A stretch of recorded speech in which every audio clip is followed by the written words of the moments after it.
Hi there, and welcome to another episode of The Film Element. Today, I will actually be reviewing a film this time instead of just talking about general news or interviewing someone from the industry. So today's review, I will be talking about a film I just saw this Friday called Sway. And Sway is a Canadian film that was actually shot here in Toronto, not too far away from us. And I wouldn't say it's a Canadian film. It definitely tries to sort of play both sides as an American film, but with Canadian sensibilities, Canadian talent, Canadian locations. But I think the film is trying to set it in the US, mainly because one of the main characters is associated with the NFL, and obviously that doesn't happen up here in Canada specifically, at least with the NFL draft. So before I begin, I'm just going to give a synopsis from IMDb. After his brother goes missing, a black community leader who has it all sees his life spiral out of control. Within hours, he's blackmailed by a strange woman, and a murder tests how far he will go to protect the ones he loves. So this film was directed by two people, Charlie Hamilton and Zach Ramelin, and it stars Emmanuel Kabongo, Michelle Morgan, and I would say another standout performance is by the Lovell Adams Gray, who ends up becoming a pretty main character, especially near the end of the film. So this film was interesting. I have a lot of connections to it. First, I'll get into that before I give my review of the film or talk about it. I feel a little connected to this film because a lot of people that were involved in it are people that I've worked with in the past. Zach Ramelin, one of the directors, is actually someone he and I have corresponded over the past couple of years, and I've always really enjoyed his content and the stuff that he directs. He does a lot of stuff on YouTube and does a filmmaking vlog that is very popular and is very well produced and well made.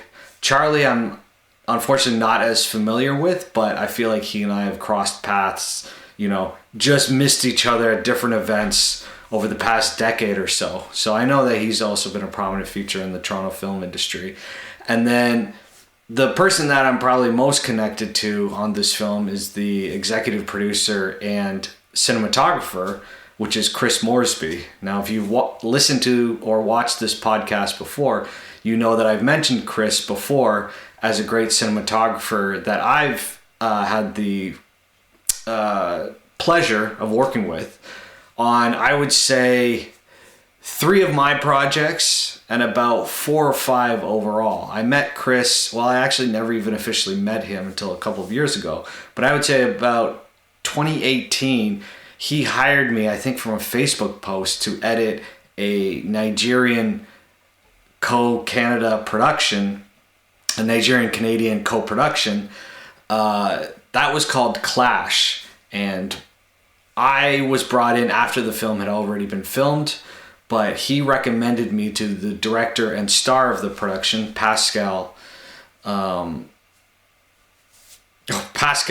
Sorry, I don't know why his last name suddenly left my brain there. So Pascal Atuma, he was the star and director of this film called Clash that Chris shot, and then for whatever reason, I don't remember it now because it's been so many years, he brought me in to be the editor. So I went on my own journey as the editor, helping deliver the film, which eventually made its way onto Netflix. And that was my first Netflix production.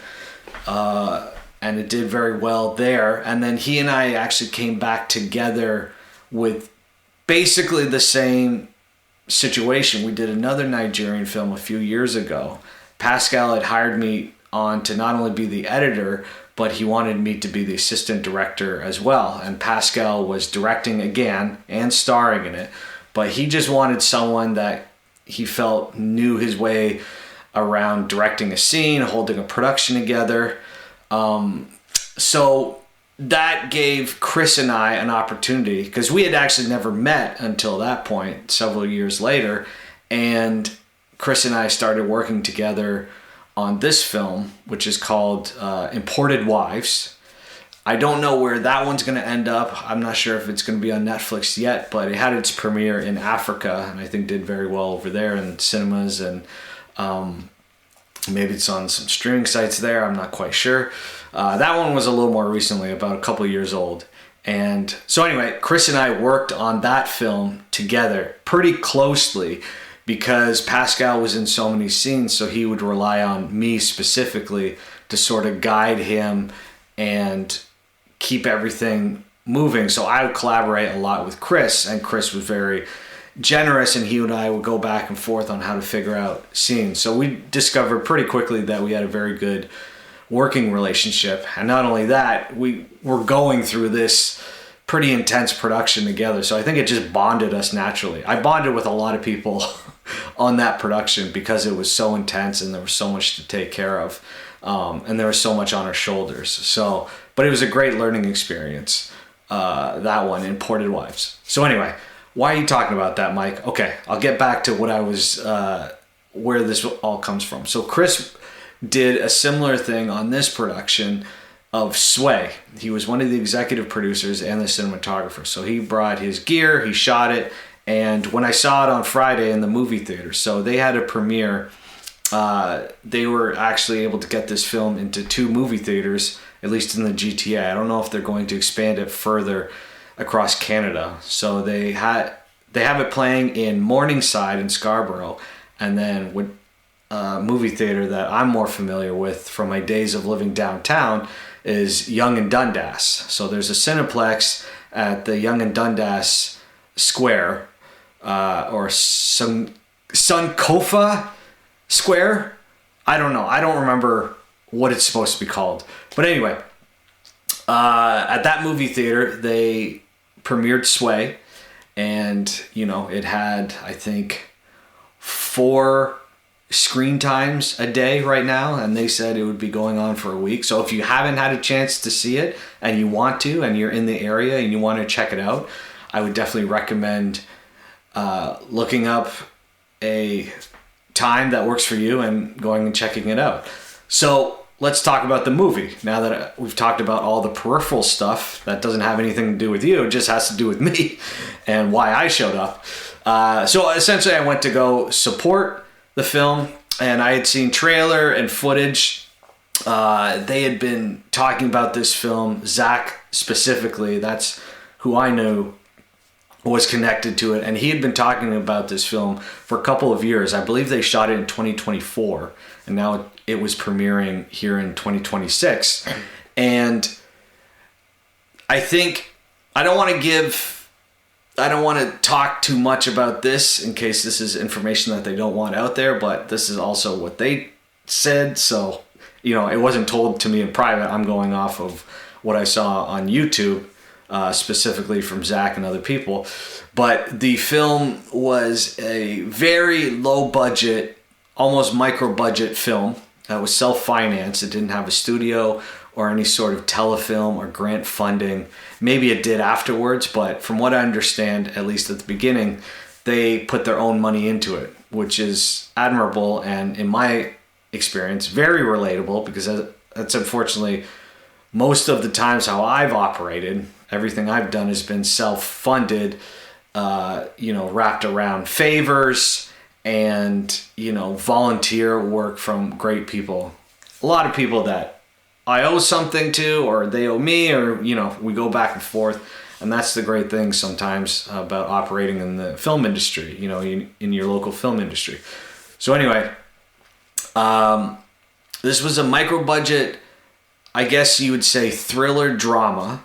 It's a chamber film, which means it mainly takes place in one location, and it takes place in I guess you would say, penthouse in Toronto. Like, I very much recognize it as Toronto, but I think they're trying to sort of code it as maybe Brooklyn or the nicer side of the Bronx. I'm not quite sure. Or maybe it's not. They don't mention the American city it actually takes place in. There's a lot of sort of made up neighborhoods. Like the names of the neighborhoods are made up. so you can't quite, you're like, is this Chicago? It doesn't feel like it's the West Coast or the South, so I guess it's maybe Chicago, Philadelphia, New York. But yeah, I don't think it's supposed to be Toronto. Anyway, the story follows Sway, played by Emmanuel Kabongo. Emmanuel, I apologize if I'm not saying your name properly. Who I believe is associated with the NFL. His brother is in the NFL draft and is about to be a top 5 pick. He wakes up. Things aren't what they seem. Very Hollywood Boulevard. He wakes up. He feels that he's been drugged. And then he has to figure out everything that's going on. And I don't want to get into spoilers, but things quickly spiral out of control. Now, what's great right off the bat about Sway is that it gets you right into the action. There's actually no backstory. You learn everything just through the situations and the dialogue that's going on. And Emmanuel specifically does a really good job of portraying sort of that angst and confusion that not only does he feel, but we feel, because we don't know what's going on. We're hearing crazy music. We're hearing a lot of commotion. We can see this man, Emmanuel, is discombobulated.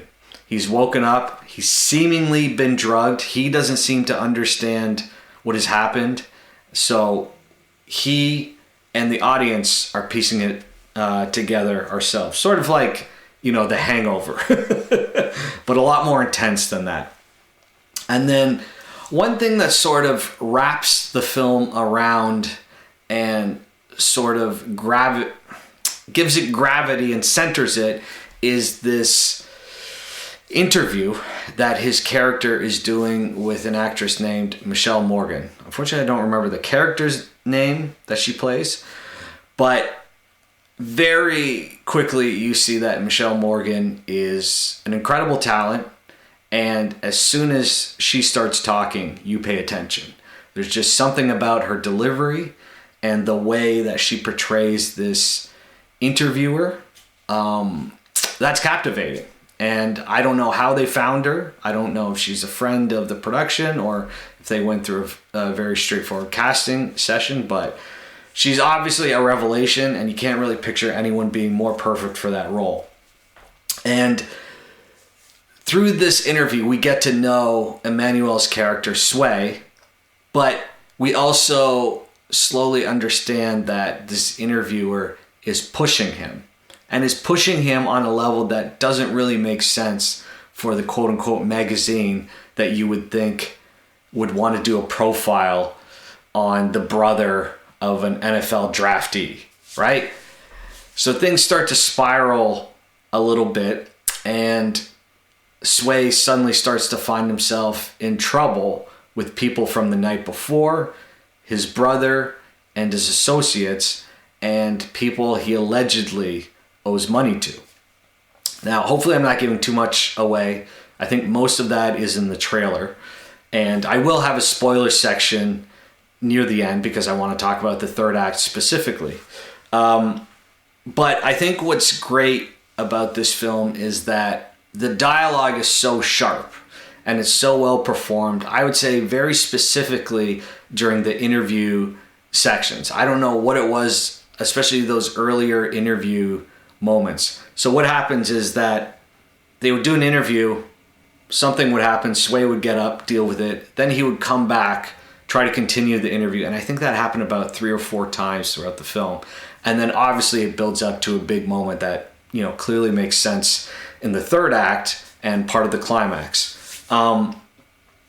So I found that I was the most into the film, especially during those interview moments. And that's not an easy feat to pull off because it's just 2 people sitting in chairs talking to each other.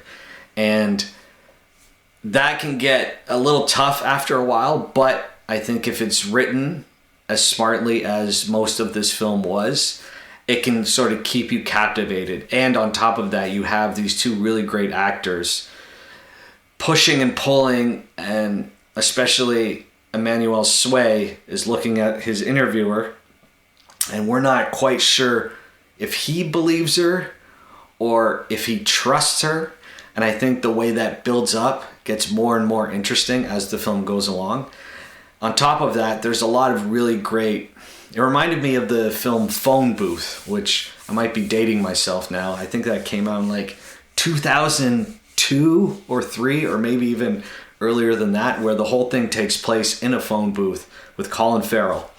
And everything happens through the phone. There's been similar movies that have done something along those lines. The most prominent example I can think of is Locke with Tom Hardy, where everything takes place in his car and his Bluetooth phone. There's a Jake Gyllenhaal one. I can't think of the name of it right now. Anyway, so this is a well-known genre and can be pretty effective, especially if the acting is really solid. Acting, directing, all that stuff. I mean, that feels like par for the course. But if you can nail those and nail a tight script, you can keep that stuff compelling, because it is hard to watch those things after a certain amount of time, especially in a feature film when you're getting up to 80, 90, and 100 minutes and you're keeping things really contained. You have to have a really good script and really good actors to sort of keep you hanging in there. And yes, that was the great strength of Sway. From what I understand of the behind the scenes videos that Zach specifically has been posting, Zach Ramalan, he helped Chris shoot it, or I guess you could say he was a B camera to Chris's A camera. Chris, the cinematographer / executive producer.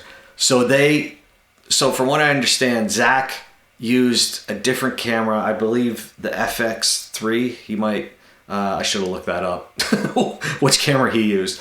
I know Chris used the Arri Alexa 35 and he had his lenses, and then Zach had this second camera, which I believe was the FX3, but I might get corrected. Anyway, so he was a little more nimble probably than Chris. And when you're shooting in a contained space, I can understand the need not only to get more angles, but to be a little more flexible than an Arri Alexa 35, which is a giant camera that you have to lug around, especially with the lenses on it as well. You know, you throw that on your shoulder and we're talking 60 pounds easy. And you do that for an 8-minute take, oof, you know, you're probably going to have to sit down the rest of the week.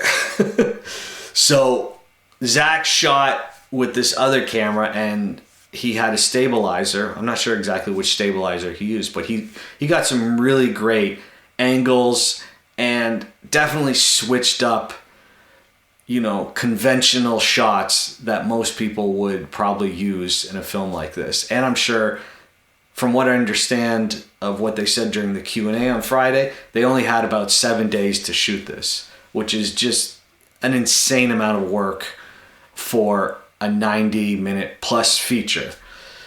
You want at least, I mean, nowadays they're really trying to cut shoot days down just to get stuff done and in the can, but you want to at least have about 14 days. So to do that in only half the amount of time is extremely impressive, and I think they came up with great ideas to sort of help that along.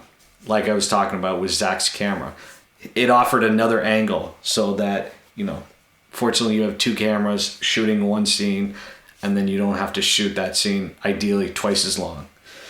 Although a lot of people would argue two cameras can be tough sometimes because it might sound convenient, but then you have to spend a lot of time lighting, angling, and finding the right, you know, position, A, that makes sense to even use, and B, to make sure that you're not in each other's shot, right? And not only that, but okay, I'm shooting this way with one camera and I want to shoot this way. Now you have to light both, right? And then when you light both, okay, is this light now in this camera's image, or is a light pole now in this image, right? So it can become quite daunting. Regardless, who cares?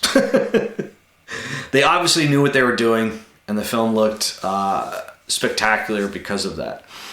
And it's obvious that this film meant a lot to the filmmakers. They've been pushing this, like I said, for about 2 years. I know it's gone through, trying to find different distributors, but it's also had a great film festival run, which is what you want, especially when you want to push something into a movie theater. Even if you're getting a limited screening, you still need butts and seats. That's obviously very important for any movie theater. And it's important for the hype of the film afterwards, and then where it ends up in streaming or VOD or any of those other platforms. Sway was great. I think what really added to it was that they would do these shots of more downtrodden neighborhoods, and basically the projects they were trying to portray the projects. Like I said, I don't know if this is supposed to be Brooklyn, Chicago. My guess would be Brooklyn or Philadelphia, but they might not have an answer for that at all. So they would have these shots, sort of cutaways that they obviously shot on a different day, with different casts mostly, and got these really great angles, these high angles and low angles of all these great buildings, these apartment buildings, and it really filled in the backstory of all of these characters who are going through something. And I thought a lot of those shots were some of my favorite shots in the film. All you need is a little cutaway of some slow-mo of some characters, reuniting, and it just conveys so much more. And I think when you're doing a chamber film, especially as intense of a chamber film as I felt that this one was, where so much backstory is important, it was great that they had that footage. And if I'm being honest, I think they needed more of that footage, but I also understand that, with budget constraints and other limitations, they could only do so much. But I think when you get shots that good, it's like, can you give me more? I would love to see more. So that's how I felt about the film, non-spoilers.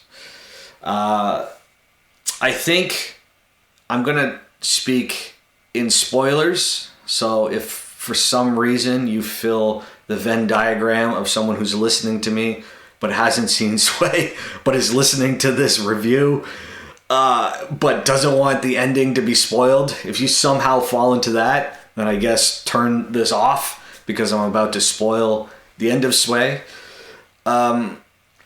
Yes, so for a film that had this incredible momentum and really became this pressure cooker or a powder keg,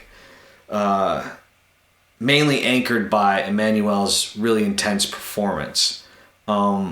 He's answering phones from bad guys. He's trying to calm his wife down, who feels that her house is being attacked, or at least surveilled by really terrible people. And then on top of it, he's being blackmailed by a woman he woke up to that morning, and he doesn't know who she is, where she came from, or what happened. But regardless, she's blackmailing him and trying to destroy his marriage.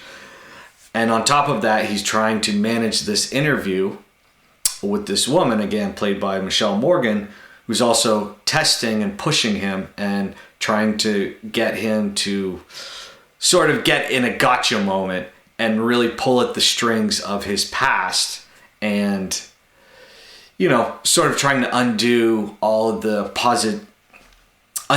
positivity he brags about in this interview and sort of builds his career on. So all of that really starts getting going. The Michelle Morgan character especially starts pushing him. And then we enter the third act, and I think for me personally, and I've spoken to other people, and some people don't really agree with me on this, and others might, whatever. I thought the third act was sort of where I unfortunately fell off a little bit. And I can speak on this because I actually did a film. I've talked about this in pretty much every podcast. I'm probably going to talk about it as much as I can because I need to promote it. But I did a film called Back Pay, which I if you listen to this podcast consistently, you've definitely heard me talk about it, which was also executive produced by Chris Moresby and shot by him as well. So again, I feel a sort of spiritual kinship to this film, Sway. Very similar themes at points. Ours is not as much of a chamber film, but I've had sales agents argue it is, but I would push against that at least a little bit. Whereas Sway, to me, is much more of a traditional chamber film. It definitely lives in one location a lot longer than my film. So I have there's similar themes, so I feel very connected, and that's why I think my opinion might be biased, or even maybe I have even more insight than other people would. But I would say, going back to Sway and this third act, I really enjoyed the turn that Michelle Morgan's character takes, and more importantly, the turn that the Richie character takes. And Richie, I want to get his name right because he's another standout in the film. Lovell Adams Gray. He does an incredible job playing this character named Richie, who in the beginning we assume is just some goon or assistant to Emmanuel's character Sway, and then we find out he's actually, well, I guess he's not the villain, because it turns out in some ways Sway is kind of the villain, instead of the protagonist, or at least the guy that we root for. So he and Michelle Morgan's character make a real turn in the climax of the film. And it becomes this pretty long interrogation scene of the two of them sort of grinding out Sway and Emmanuel's character. And Emmanuel's doing an incredible job, very emotional. Tears are coming as sort of his life is unraveling. Michelle becomes very intense. She was this sort of affable, enjoyable interviewer, someone that you would see on 60 Minutes or whatever. And then she sort of becomes scary. And it's really powerful and really interesting to watch. I think what sort of fell apart for me a little bit as that scene was going on is it's very long, and it's just three characters in one position all talking to each other. All two are sitting and Richie is standing. And on top of that doesn't bother me that much, but I think what sort of loses the spice is that they are talking about characters in their neighborhood and from their lives that we're getting vague references to as the film is going along, but we don't know who officially is what and who did what. And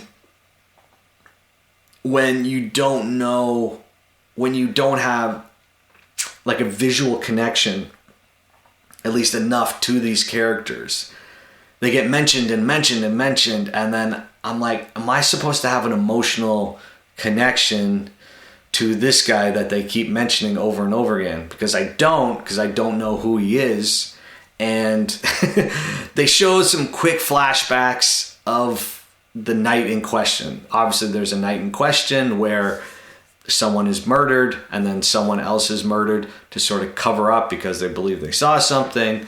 And all that stuff is great, but they shoot it, and it's tough because they shoot it at night and they're all sort of in the same hooded clothes, and there's not, in my opinion, enough storytelling juice to help you anchor to which character is which, what did they do, and why is that relevant, at least on an emotional level.